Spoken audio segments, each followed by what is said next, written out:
Day 33, San Francisco's Stonewall. We're familiar with the Stonewall that happened at New York, right? New York's Stonewall, right? So 1969 is when that took place. Would you believe me if I told you that 5 years before, San Francisco had a revolutionary riot at a ball, New Year's Eve, 1964. So again, 5 years before Stonewall.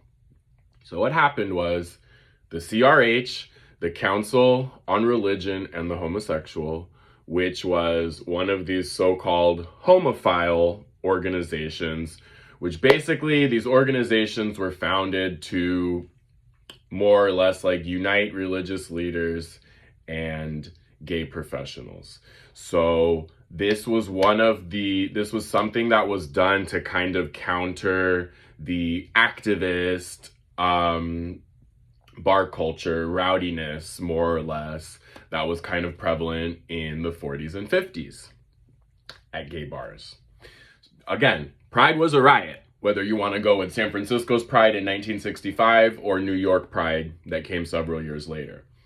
Anyway, what took place is that this ball was a fundraiser, and the CRH met with the police department ahead of time to get permission to kind of, lay all their cards out, and they were promised that they would not be harassed.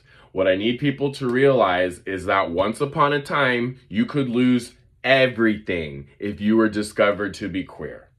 Okay? Your job, your housing. They literally publish your picture in the newspaper for everyone to see.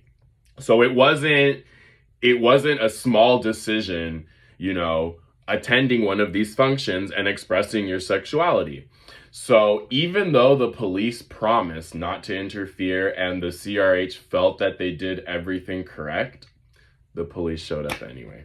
They literally shut the block down. And not only that, they had a photographer literally take pictures of almost every single person that entered the ball. If that's not enough, the police actually entered the building. So by the way, this took place, like I said, when it took place, it was New Year's Eve, 1964. But this was at the intersection of Turk and Polk Street. It's where I begin my Tenderloin LGBTQ tour. It is now the Academy of Art Fashion Institute building, but at the time it was known as California Hall. It's a gorgeous, gorgeous German Baroque building, and it's got a really fascinating history that you should take my tour and find out about. Anyway, when the police finally decided to enter and raid this place, what happened is that the religious leaders, the lawyers, etc., they actually banded together to help the gay people, covered them up so they could escape safely. The result and the implications of this raid is that nationwide, for the first time, because of the fact that there were so many religious organizations and religious leaders, there was this very, very unique partnership. This put a huge spotlight on gay rights, on the discrimination that queer folks faced.